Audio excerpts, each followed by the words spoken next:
안녕하세요. 의사 출신 기자 동아일보 이진한 의학전문 기자입니다. 네, 헤럴드 경제 김태열 기자입니다. 자, 유튜브로 국내 첫 시도하는 거죠. 우리 국내 10대 암 명의 리스트 그 첫 해로 위암을 시작을 했는데요.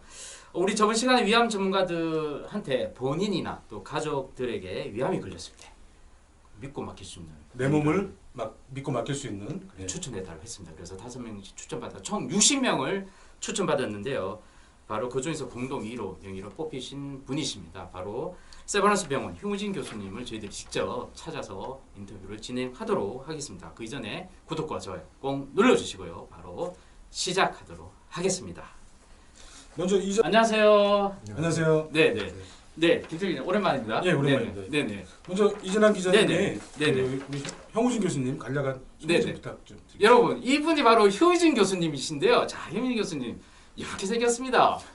잘생기지 않았습니까? 바로 이분이 국내에 세계에서 로봇 수술 또 위암 분야의 표준을 만드신 로봇 수술의 1인자십니다. 국내에서 2005년도 바로 세브란스의 로봇 다빈치가 도입이 됐는데요. 그때 위암 로봇 수술을 시도하신 분이시죠. 그리고 복강경까지 같이 하시는데 최근에 로봇 수술을 더 많이 로봇 수술 하십니다. 많이 하시는. 연간 330건. 오. 이거 비용을 따지면 얼마야? 지금까지 네네. 몇 건이나 하셨습니까? 한 1,500케이스 조금 넘어온 것 같습니다. 야, 엄청납니다. 우리 저 세브란스가 이렇게 병원이 엄청나게 발전할 수 있는 엄청난 기여를 하신 분이시죠. 네. 그래서 더구나 이분은 그 위암 수술법 인투이티브 서지칼이라는 회사가 있습니다. 바로 그렇죠. 다빈치 만든 회사죠. 로봇 만드는 이 로봇의 그 위암의 그 표준 수술법 표준 이걸 수술법을 예 인정을 받았던 전 세계적으로 유명하신 분이라서 또 세계에서 많이 또 찾아옵니다. 그럼 형 교수님이 이렇게 네네. 그 기계를 그 로봇을 갖다가 이렇게 네네. 표준 수술법을 만드셔가지고 가이드라인을 만드시면 그 회사가 네네. 거기에 따라가지고 또 이렇게 그거는 이제 기계로. 본인한테 나중에 직접 물어볼게요. 예, 예. 자, 먼저 위암 명의들이 믿고 의지하는 명의로 소개가 됐고요. 또 이렇게 선정이 됐습니다. 먼저 소감 부탁드리겠습니다. 그래서 뭐 제가 소감이라고 그럴 거는 잘 모르겠고 네네. 나름 되게 오랫동안 이 일을 해왔는데 그 같은 일을 하시는 선생님들한테 그래도 어느 정도 인정을 받지 않았나 그런 면에서 제가 후회되지 않을 만큼 살 수 있었지 않았나 뭐 이런 생각 조금 해봤습니다. 야, 인기 비결 바로 겸손이군요. 근데 형 씨가 이렇게 좀 흔하지 않은 성씨인데요. 네, 한국에서 한 100등 정도 합니다. 그렇습니까? 네. 성씨도 숫자로 치면. 형, 평생 때 불러다 되겠습니까? 오늘 좀 받으실 것 같아요. 학생 때 형 씨. 늘 그런 식으로 얘기합니다. 예. 네네. 자, 국내에서 첫 로봇 수술을 시작해서 그 가장 많은 수술 건수를 지금 하고 계시고 1,500건을 1,500건. 하셨습니다. 자, 로봇 수술은 그 기존 복강경 수술에 비해서 어떤 매력이 있는지 그리고 또 수술 시간이 좀 더 짧은지 이런 것들이 궁금한데요. 어떻습니까? 그 이제 되게 많은 장단점이 있습니다. 여러 가지 장단점이 있는데 네네.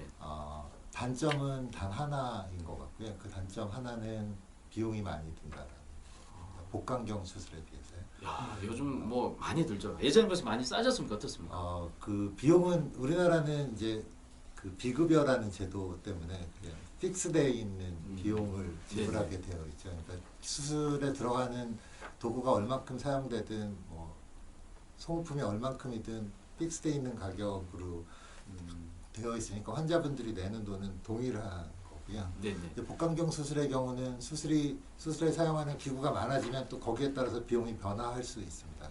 아직까지는 이게 제도적인 문제라서 네네. 조금 차이가 있기는 한데 복강경 수술에 비해서 몇백만 원 정도 더 비싼 거는 사실입니다. 네. 많이 차이는 안 나고 한 몇백만 원 수준. 네. 그게 많은 돈 아닌가요?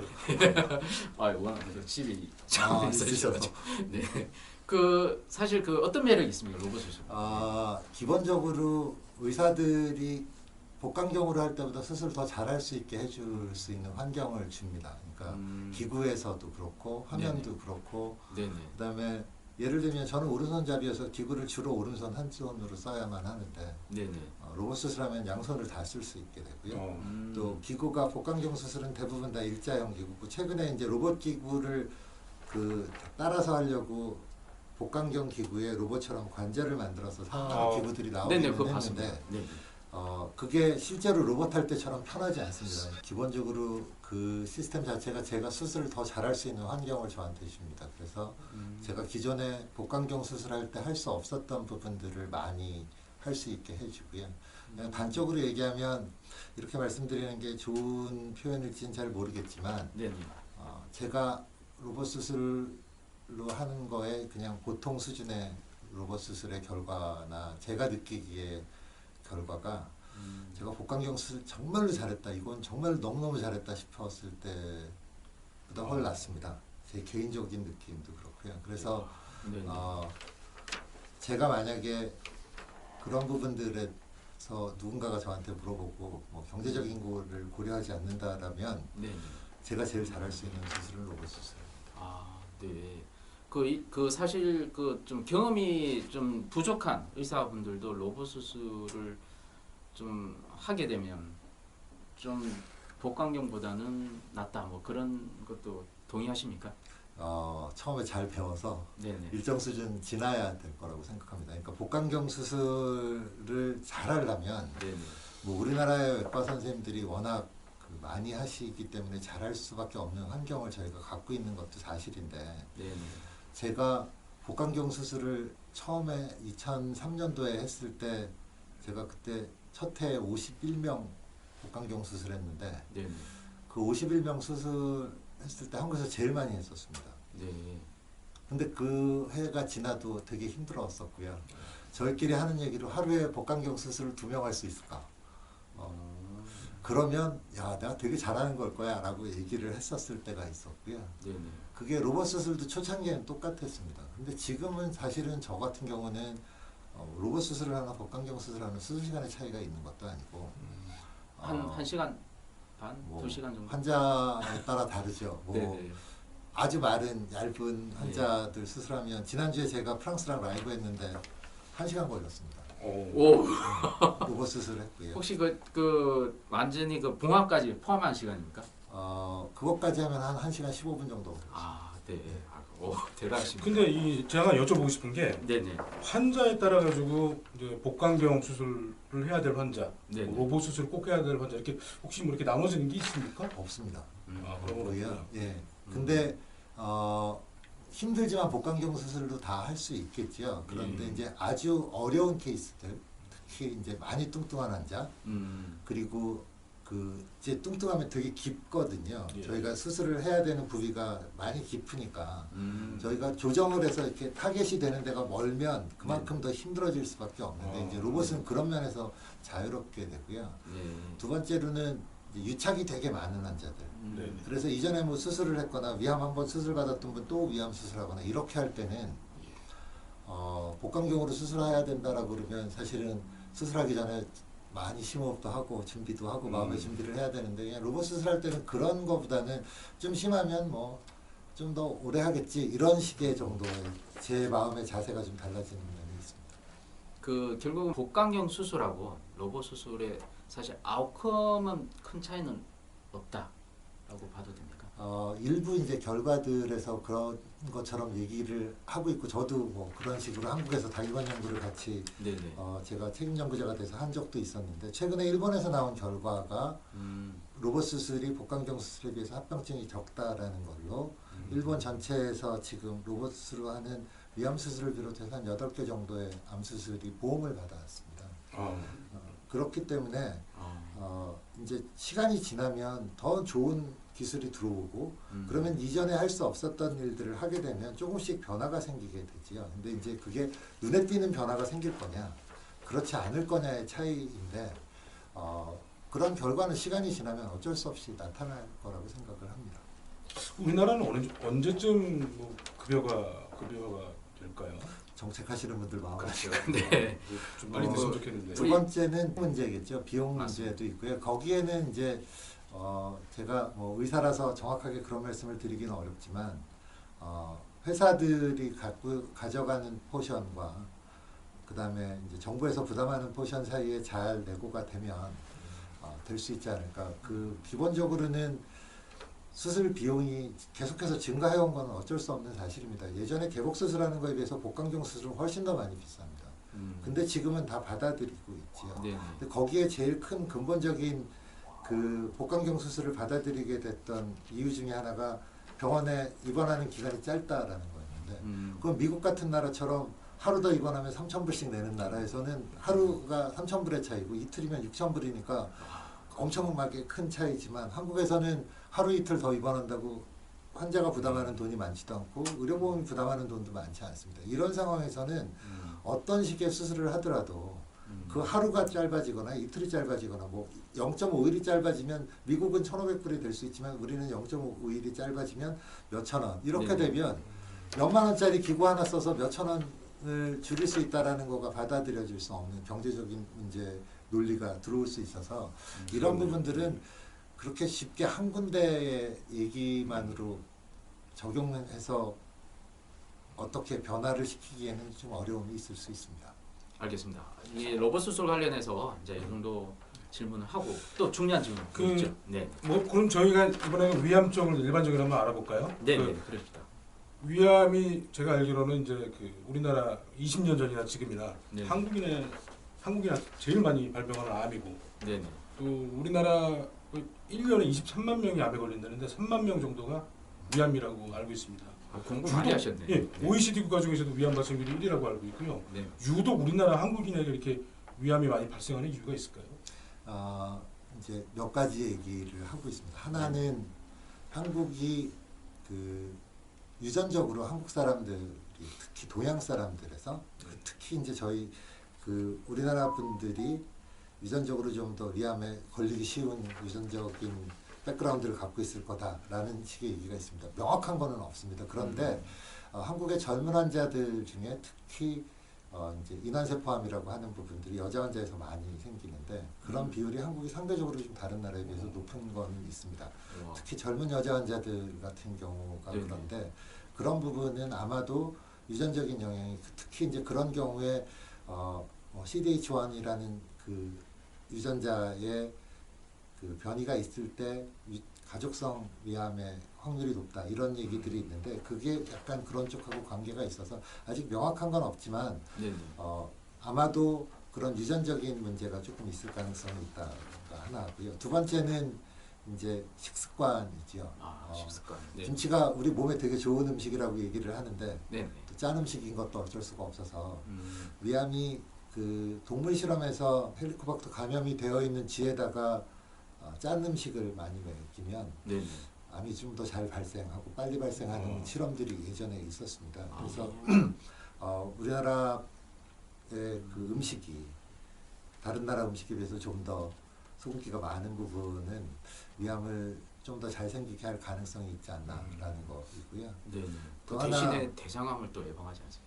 그럴 수 있죠. 그러니까 뭐 세상에 두 개를 다 얻을 수는 없겠죠. 하나 얻으면 하나 잃을 수밖에 없는 부분이 있기는 한데요. 네. 조금 염도를 줄인다 그래서 대장암이 막 늘지는 않을 것 같고요. 네.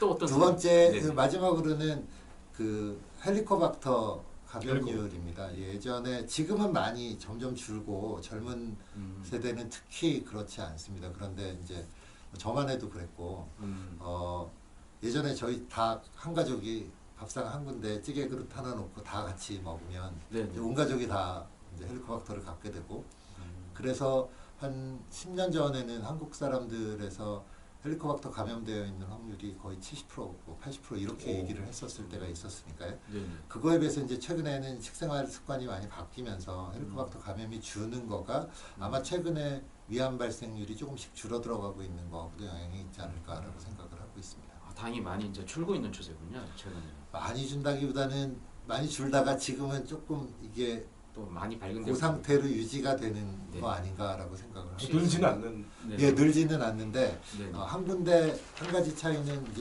위식도 경계부암이라고 해서 네, 네. 식도하고 위하고 사이에 그 분문이라고 네, 네. 하는 데가 있는데, 그 경계가 되는 부위에 서양에서 암이 많이 증가를 하고 있습니다. 이게 이제 서양식 식사 습관을 갖고 있는 경우에 뭐 네. 위식도 역류가 있는 경우, 뭐 이럴 때 그 미국에서 그다음에 서양에서 가장 빨리 증가하는 암이 위식도 경계부암이라고 얘기를 하는데, 네, 네. 우리나라도 이게 이제 이런 식으로 되면 서양에서 대장암이 많이 증가하고 유방암이 많이 증가하고 전립선암이 증가했던 시기를 생각해 보시고 우리나라에서 유방암, 대장암, 전립선암이 많이 증가하고 있지 않습니까? 최근에. 네. 이것도 아마 시간이 좀 더 지나서 어느 순간이 되면 한국에서도 그 위에 상부 쪽에 생기는 암의 발병률이 높아질 가능성이 있습니다. 그건 비율의 문제가 아니라 네네. 실제로 증가하는 것 같습니다.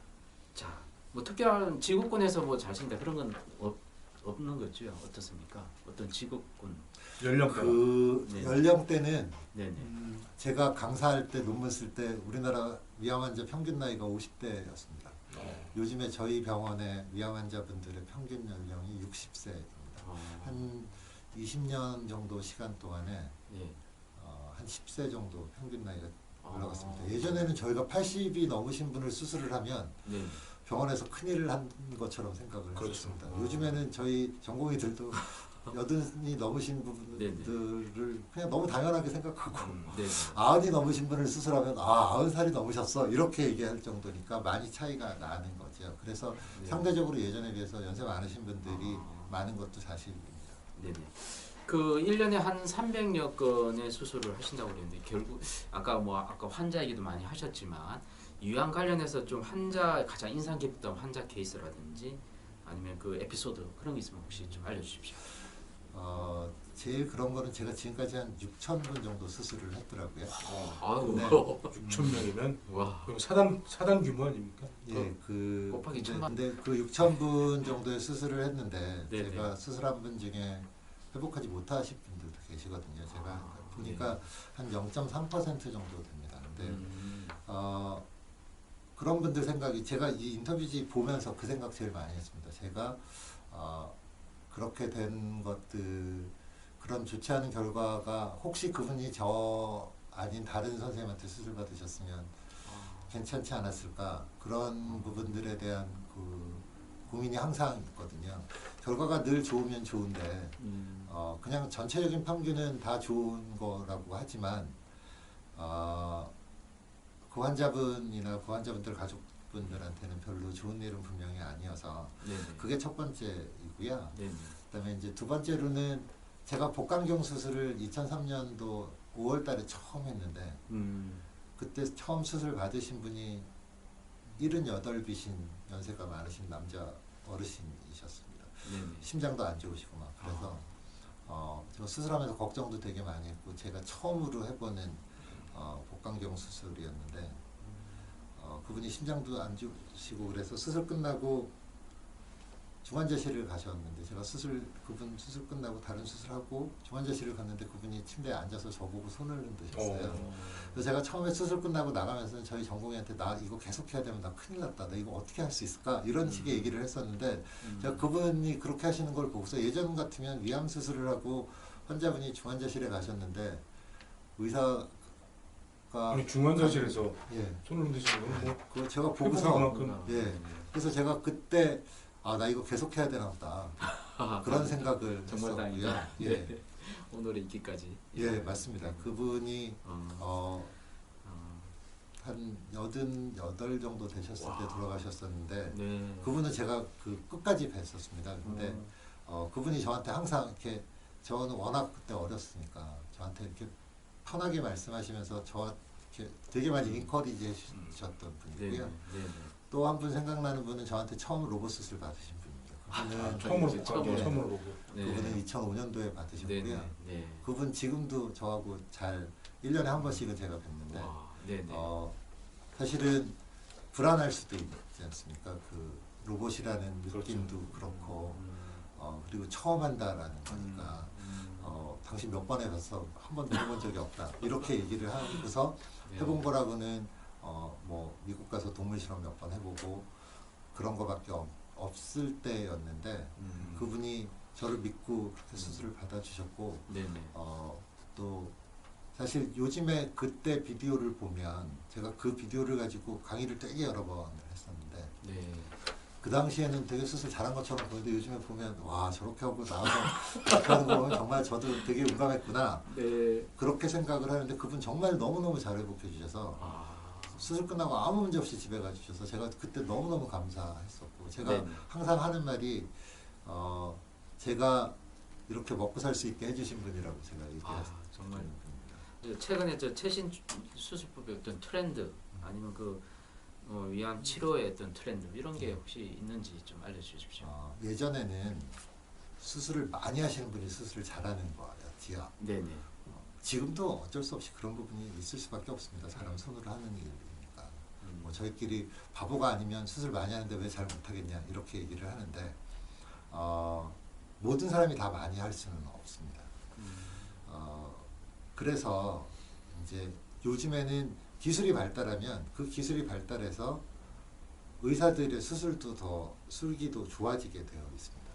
예전하고 다른 부분들이죠. 그러니까 아주 쉽게 생각해 보면 저희가 예전에 저희 어릴 때 학교에서 주판 잘 놓는 사람이 그 암산도 잘하고 그랬었습니다. 그래서 산수 시험 보거나 수학 시험 보면 잘 안 틀리고 그랬죠. 계산 잘하니까.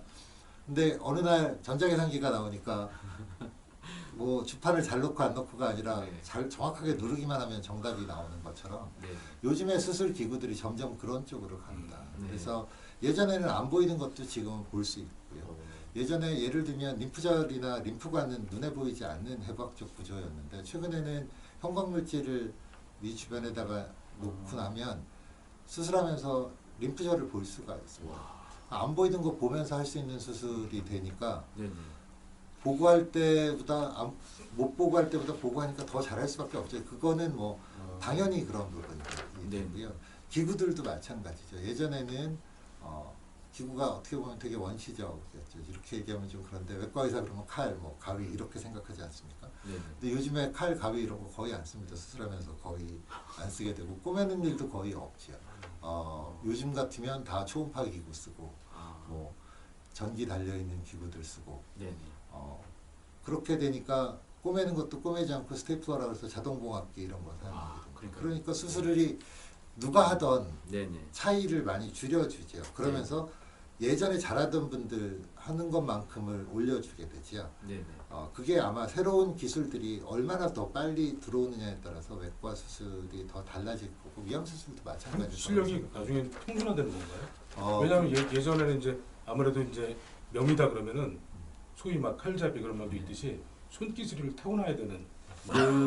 예전에 제가 어디 가서 얘기할 때 그런 얘기를 했었습니다. 예전에는 정말 명의가 수술을 잘하고 많이 하는 분이 명의일 수 있는데 시간이 좀 더 지나면 더 좋은 기구를 가지고 더 좋은 환경에서 수술할 수 있을 때 명의가 될 거다. 그러니까 뭐 예를 들면 F1 같은 데도 자동차가 좋아야지 아무리 그 슈마우가 안 좋은 차 갖고 운전하면 1등 할 수 없는 거랑 똑같은 거죠. 수술법 지금 많이 말씀하셨는데 일반 환자들 입장에서 한번 여쭤볼게요.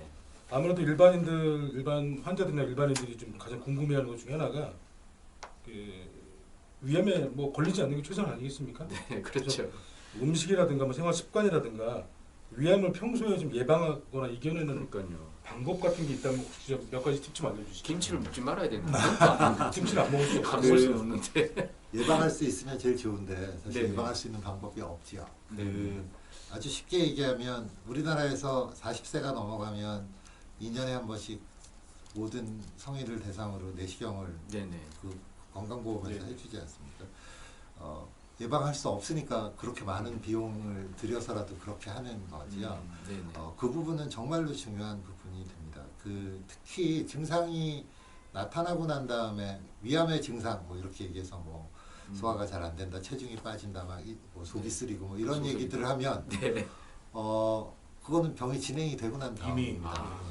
제일 좋은 거는 증상이 없을 때 발견이 돼야 되는데 아까 말씀드린 것처럼 예방할 수 있는 방법들을 뭐 많은 과학자들이 연구하고 있죠. 뭐 요즘에는 뭐 암백신 이런 것도 한다 그러고 또 그 헬리코박터 제균을 하게 되면 암 걸릴 확률이 좀 떨어질 수 있는 확률도 없지는 않고 그런 부분들 다 하더라도 그래도 암은 계속 생기고 있는 상황이어서 그렇게 해서 적극적으로 막으려고 하지만 어쩔 수 없이 생기더라도 빨리만 발견되면 최근에 아주 초기에 발견하신 분들은 내시경만 갖고 치료하면 수술하지 않아도 되고요.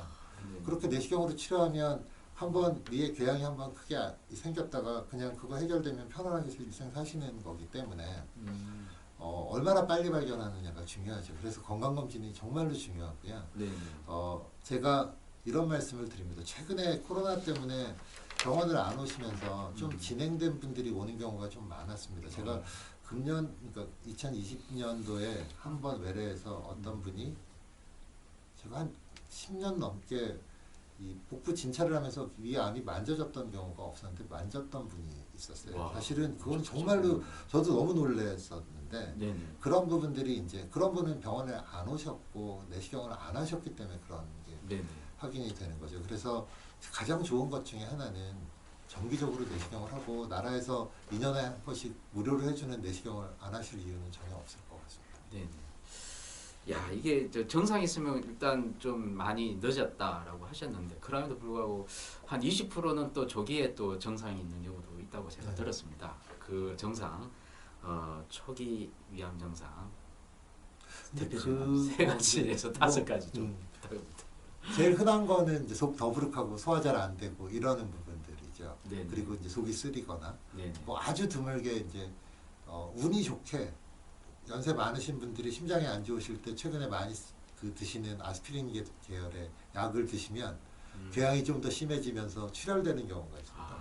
이제 그런 경우에 빨리 발견되는 경우들이 있기는 하지요. 아스피린 덕분에. 예, 그거 있습니다. 실제로 그럴 오. 때 조금 더 조기에 발견되는 경우가 있는데, 오, 네네. 근데 그거는 되게 위험하죠. 네. 좋은 일은 아닙니다. 네네. 알겠습니다. 또 뭐가 있을까요? 아까 음식 얘기도 조금 해주셨는데 좀 위에 좋은 음식 없습니까?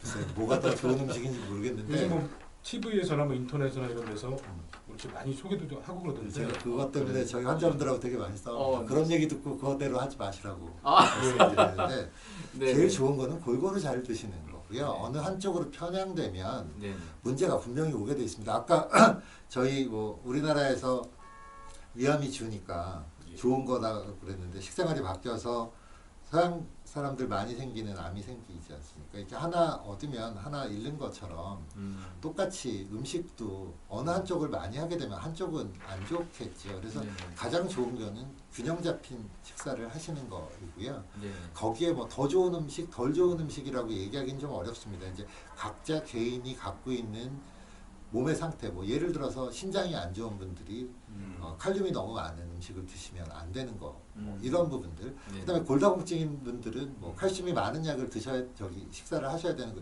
이런 것들처럼 일반적인 얘기를 하는 거고. 네. 아주 균형 잡힌 음식을 드셔야 비타민도 골고루 모든 게 골고루 돼야 되는데 뭐 이제 한번 얘기가 방송에 뭐가 좋대더라 그러면 이제 다 그렇죠. 없어지지요. 네. 근데 그러면 필요 없는 분들도 많고. 뭐 바퀴벌레가 좋다 그러면 아마 바퀴벌레 방면될 겁니다. 그런 부분은 정말 안 하셨으면 좋겠습니다. 작년에 그 개 구충제 얘기 나온 그렇죠. 것처럼 꽤 많은 분들이 또 그런 거 하셔서 그러니까요. 그런 것들 안 하셨으면 좋겠고요. 네. 그게 제일 큰 그러면 하나입니다. 아침 식사는 꼭 챙겨야 됩니까? 어떻습니까? 드시는 게 좋습니다. 아, 드시는 게 좋습니다. 알겠습니다. 저는 못 먹지만 드시는 게 좋습니다. 저 하나만 더 질문 드려도 될까요? 네네. 질문 갑자기 최근에 이제 많으시네요. 유튜브에 네. 먹방이 많이 아, 네네. 화제지 않습니까? 네. 막 엄청 많이 혼자 라면을 20인분 막 먹는 친구도 20개를 있고. 먹고 그러는데 네. 청소년들이 막 좀 따라하는 제가 6인분까지 먹방 안 먹어봤는데. 그렇죠. 한번 찍은 적 있죠. 네네.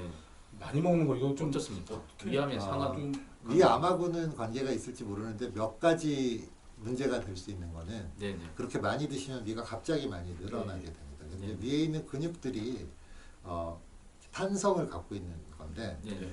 쉽게 얘기하면 이제 풍선에 바람 많이 넣어놨다가 오랫동안 넣어놨다가 바람 빼면 풍선이 이 좀 탄성을 그래요. 잃지요. 네네. 그것처럼 위의 기능도 좀 떨어질 수밖에 없습니다. 시간이 지나면 좀 돌아오겠지만 근데 이제 그런 일이 반복되면 위가 너무 늘어나게 돼서 아, 음식을 잘 소화시키지 못하는 원래 위에서 하는 일이 음식을 소화시키는 게 아니라 음식을 조그맣게 만들어야 되는데 조그맣게 만들지를 못하는 거죠. 그러니까 안 내려가고 이런 그것도- 문제를 만들겠지요. 나도 그 먹방한 사람들 보면 나중에 그러니까요. 위에 네, 고장이 걱정되더라고요. 나서 네. 엄청 젊었을 때야 고생할까 뭐 봐. 네, 또 다른 것 중에 걱정이 하나는 있어요. 이제 그렇게 음식이 안 내려가면 역류가 생기게 됩니다. 위식도 그게 위식도 역류가 생기는데 특히 이제 좀 걱정이 되는 거는 젊은 사람들이어서 지금은 괜찮은데 맞아요. 그러니까 그 상황이 계속 가고 나면 나중에 혹시 문제되지 않을까 좀 네. 우려되는 바는 있죠.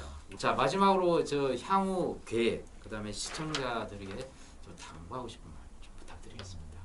제일 큰 당부는 첫 번째는 내시경을 정기적으로 하시라는 내시경 꼭 거고요. 40 이거는 뭐 제가 위암을 수술하는 외과 의사여서 위암 환자가 줄거나 네. 내시경 치료를 하는 분이 많아지면 제 밥줄이 없어지는 거이긴 합니다. 하지만 그게 훨씬 더 좋은 일이고요. 네. 그 다음에 또 하나는 위암 수술 받으신 분들이 이제 최근에는 초기에 진단을 받고 수술을 받으시면 아주 긴 시간 동안 위가 일부가 절제가 되거나 전체가 절제가 된 상태로 삶을 사셔야 되는데 거기에 어떻게 하는 게 가장 좋은가에 대한 고민들을 많이 하시는데 자꾸 집안 사람들 얘기를 듣지요. 그래서 뭐가 더 좋대더라, 뭐를 먹으면 더 좋대더라, 막 이런 식의 얘기들을 하는데 사실은 그거보다는 수술하신 선생님들이 드리는 말씀대로 해주시는 게 사실 수술하신 분들도 되게 그 환자분들이 잘 회복하고 건강한 생활을 영위하는 게 그분들한테 대단히 중요한 일입니다. 왜냐하면 그분들이 수술하고 치료하신 분들의 결과가 좋아야 그분들도 잘하는 의사가 되는 거지 않습니까? 네. 저도 제가 늘 그렇게 말씀을 드리는데 제가 이렇게 해주십사라고 그래서 제가 저희 환자분들한테는 항상 천천히 꼭꼭 씹어서 드셔야만 하고 너무 과량으로 드시는 거를 삼가하셨으면 한다고 말씀을 드리는데 그렇게 안 하시는 분들이 계시고 그리고 오셔서 저한테 불편하다고 말씀을 드리면 제가 참 답답하죠. 그리고 제가 늘 그렇게 말씀을 드립니다. 제가 그렇게 말씀을 드렸는데 그렇게 안 하시고 난 다음에 안 좋다라고 말씀을 하시면 제가 드릴 말씀이 너무 없어진다. 그래서 네. 제일 좋은 거는 네네. 그 상황에 잘 적응하려고 노력하시는 부분들도 중요할 것 같습니다. 네, 일단 잘 들었습니다. 말씀 고맙고요. 이상 명의가 뽑은 명의 위암편에 우리 세브란스 병원 형우진 교수님을 모셨는데요. 국내 로봇 수술 1인자를 모셨습니다. 말씀 듣고 보니 저도 많이 깨닫게 되고 저도 아침 꼭 챙겨 먹고 형우진 교수님 아침에 안 드신다니까 저는 꼭 챙겨 먹겠습니다. 안 먹는 게는 못 먹습니다. 네, 이상 오늘 참여해 주셔서 고맙습니다. 감사합니다. 자, 구독과 좋아요 꼭 눌러주시고요. 다음 시간에도 여러분들과 또 찾아뵙도록 하겠습니다. 감사합니다. 감사합니다.